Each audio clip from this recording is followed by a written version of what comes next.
안녕하세요. 헤브니 가스프리 센터 엄종호 목사와 함께하는 성경 공부 시간입니다. 우리는 요즘 본 로버츠 목사님이 지으신 하나님 나라의 관점에서 보는 성경 꿰뚫기라는 책을 중심으로 저와 여러분들이 함께 공부하고 있습니다. 지금까지 몇 시간 말씀드린 대로 성경 전체 주제를 한마디로 말한다면 뭐라 그랬죠? 하나님의 나라라고 그랬죠.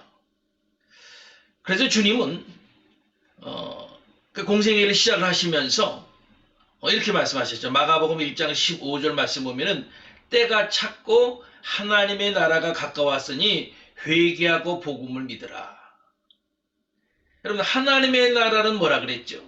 그건 하나님의 백성이 하나님의 장소에서 하나님의 통치를 받고 사는 것이라 그랬죠.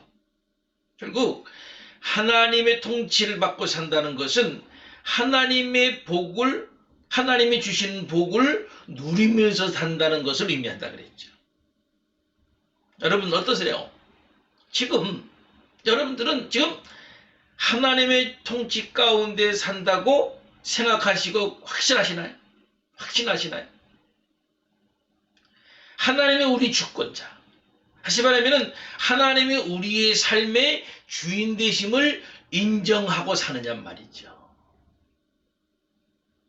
적어도 우리에게 믿음이 있고 주님을 신뢰하면서 산다고 한다면 우리는 이 타락한 세상에서도 하나님의 나라를 이루며 살 수 있단 말이에요.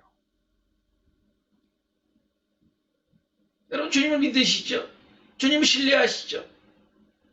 그러면 여러분들은 하나님의 나라를 이루면서 사는 거예요. 그러다가 성경에서 말씀하는 영원한 안식의 나라, 보이는 완성된 하나님의 나라에 들어가는 거예요. 그게 우리 소망이잖아요. 그게 우리 소망이에요. 그래서 우리는 에덴 동산 하나님 나라의 원형이라 그랬죠. 에덴 동산의 복을 회복하면서 살아야 되는 겁니다. 날마다 하나님과 친구처럼 살고요. 에덴 동산이 그랬던 것처럼 교제하면서 사시사철 생명나무의 과실을 먹으면서 어떤 경우에도 하나님 말씀에 순종했던, 그래서 하나님의 통치 가운데서 주시는 복을 누리고 살았던 그 에덴 동산의 복을 회복하면서 살아야 된단 말이에요. 아멘. 참 중요한 겁니다, 여러분. 지금 우리는 성경 전체에서 말씀하는 것이 무엇인가를 얘기하고 있는데요. 이거 우리가 알 필요가 있어요. 그게 하나님의 나라예요. 그게 하나님의 나라. 첫 번째로 에덴 동산에서 하나님의 나라가 출발했다 그랬고요. 두 번째로 인간의 타락으로 하나님의 나라가 사라졌다 그랬죠. 무너졌다 그랬죠. 세 번째로 믿음의 사람들, 아브라함이나 노아나 모세나 야곱, 요셉과 같은 사람들, 또는 왕이나 선지자들, 그들에게 하나님의 나라를 약속하셨고요. 네 번째로 그런 믿음의 사람들을 통해서 부분적으로 하나님의 나라가 실현되었군요. 그러니까 이제 그리고 오늘 우리가 배우게 되는 다섯 번째로 하나님의 선지자들이 그리스도께서 통치하실 하나님의 나라를 예언하게 되는 그런 내용을 우리 오늘 보여보려고 합니다. 하나님의 선지자들의 역할은요, 하나님의 언약을 상기시키는 겁니다. 하나님이 아브라함에게 세 가지 약속을 하셨다 그랬죠. 너희는 내 백성이 되고 나는 너희의 하나님이 되리라. 약속의 땅, 두 번째로 약속의 땅으로 들어가. 그 들어갈 하나님의 나라를 향해서 가는 거죠. 들어가라. 그리고 세 번째로는 아브라함을 통해서 모든 백성이 복을 받을 것이다. 그 복은 구원의 복이라 그랬죠. 그러니까 그 구원의 복이 타락을 대신하는 말씀이라 그랬어요. 타락해서 멸망받은 수밖에 없었던 우리를 구원하신다고 하시는 것은 뭐냐면은 그것을 이제 다 잊어버리시고 구원하시겠다는 거예요. 생명을 주시겠다는 거예요.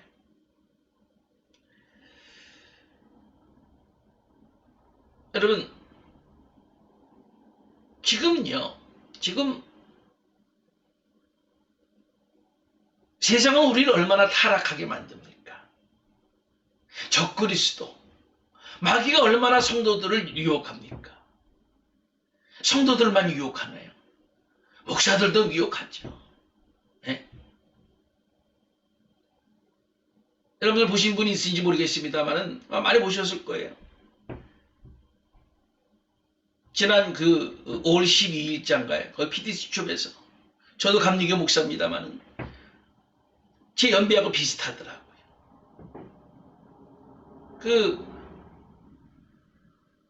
서울 남년의 로고스교회 목사 전중구 목사라는 분이 아주 오래전서부터 미국에 있을 때부터 여자들 성추행하고 성폭행하고 지금까지도 그것도 어떻게 지금까지도 목회하고 있어요. 그 PD수첩이 다 밝혀졌죠. 성도뿐만이 아니고 장로든 목사건 지금 마귀는요. 그래서 자기 때가 다 된 줄 알고 어떻게 쓰든지 넘어뜨리고 교회를 분열하게 만들어.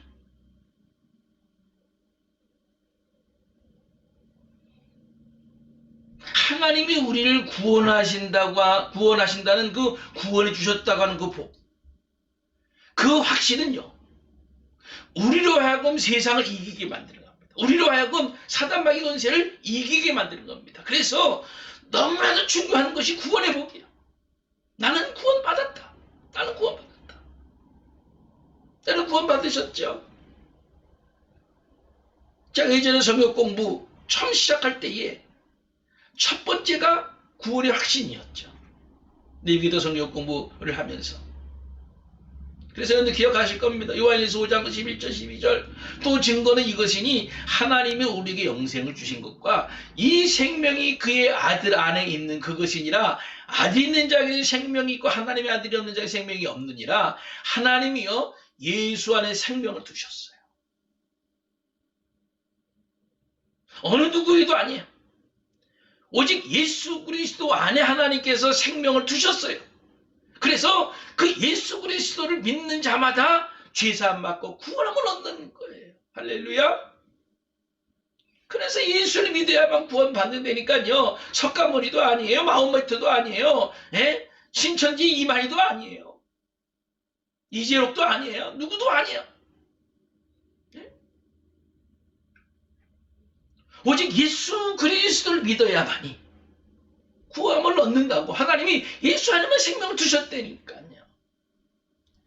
이 확신을 가지고 있는 사람은 세상을 이겨요. 이 확신을 가지고 있는 사람은 사단에 빠지지 않아요. 이단에 빠지지 않아요.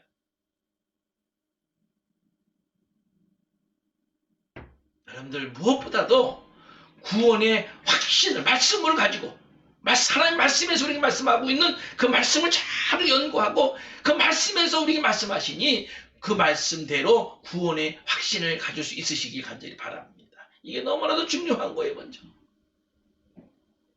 선지자들의 주요 역할은 하나님의 언약을 상기시키는 것이라 그랬죠. 그러니까 하나님의 말씀에 순종하면 하나님 축복해 주시고 불순종하면 저주라는 사실을 하나님의 백성에게 늘 말하는 것이었어요.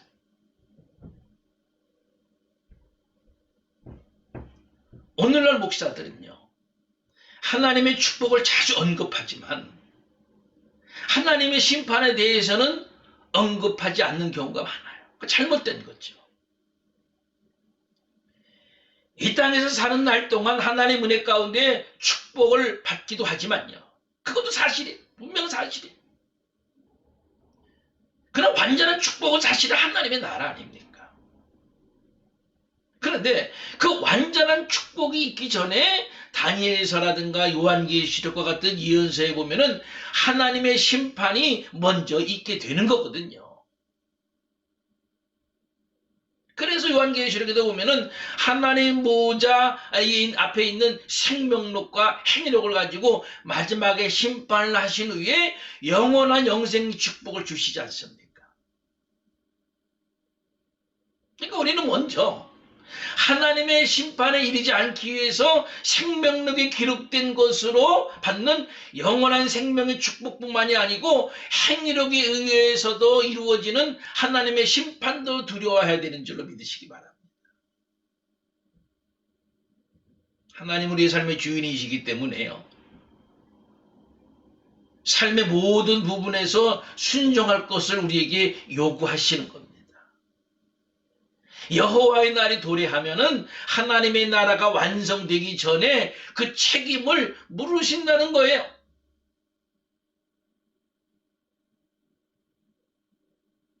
그래서 성경 전체는요, 완전한 하나님 나라가 이루어져 가는 말씀들로 이제 하나하나 채워져 가는데, 언젠가는 그 나라가 이루어질 겁니다. 그건 하나님이 약속하신 거예요. 그래서 먼저 이 땅에 예수 그리스도를 보내시고 그를 믿는 자는 구원에 이르도록 하신 겁니다. 다시 말하면은 마지막 이루신 하나님 나라의 동참자들이 된 겁니다. 할렐루야. 얼마나 감사한지 몰라요. 얼마나 감사한지. 그러면 마지막 때에 완전한 그 하나님의 나라에 동참하는 자들이 되기 위해서는 어떻게 살아야 되는가? 앞서 말씀드린 대로 지금 마귀는요, 자기 때가 다 된 줄 알고요, 교회를 분열시키고 교단을 분열시키고 가정을 파괴시키고 성도들 하여금 영적으로 식어지게 만들고 심지어는 목사들도 음란에 빠지게 만들고요, 적그리스도 이단들이 나타나서 성도들을 유혹한단 말이에요. 성경에는 이런 일이 있으면은 마지막 때 시작이라고 말씀하시잖아요. 이런 때에 우리는 어떤 신앙으로 살아가야 되느냐 말이에요. 어떤 것이 주님이 오실 날을 예비하면서 사는 신앙이냐 말이죠. 마태복음 24장 쭉 보면요, 주님이 재림하시기 전에 세상 끝에 일어날 사건들을 이들을 쭉 징조를 말씀하신 후에 42절에 보니까 이렇게 말씀하십니다. 그러므로 깨어 있으라. 어떻게 살아야 되느냐? 첫 번째로 깨어 있어 기도해야 되는 겁니다. 아멘. 중요한 거예요, 여러분. 깨어 있으세요. 기도하세요. 하나님과 늘 교제하세요. 하나님 늘 의지하세요. 두 번째로, 우리가 예수 그리스도를 믿을 때에 회개하고 예수 그리스도 이름으로 세례를 받으면은 하나님께서 우리에게 성령을 선물로 주신다 그랬죠. 다 우리 성령을 받았어요. 적어도 예수를 믿으면. 근데 그 성령이 충만해야 돼. 소멸돼서는 안 돼. 말씀과 기도와 찬양을 통해서 내 안에 계신 성령께서 충만해야 돼.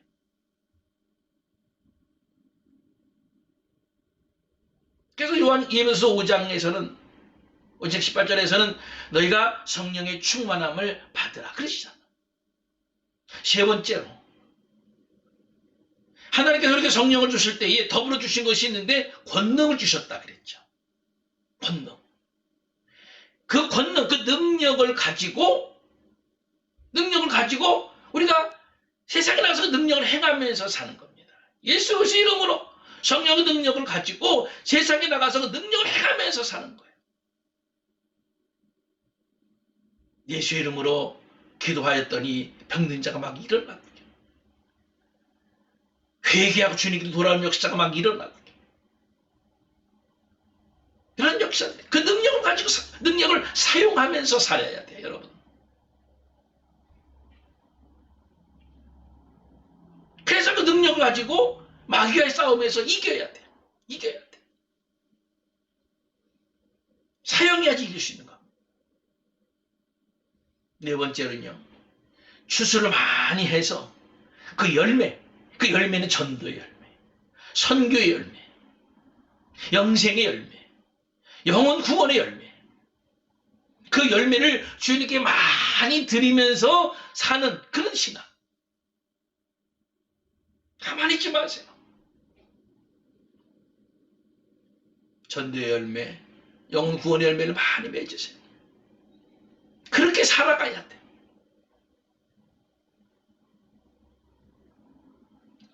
주님이 오실 날을 예비하는 신앙이 어떤 신앙이냐? 깨어 근신하여 기도하고 성령으로 충만해야 되고, 그리고 가진 능력을 가지고 막 사용하면서 살면서 그 능력을 가지고 바로 마귀와 싸움에서 승리해야 되고요. 그 다음에 추수 열매를 많이 맺어야 돼요. 영혼 구원의 열매.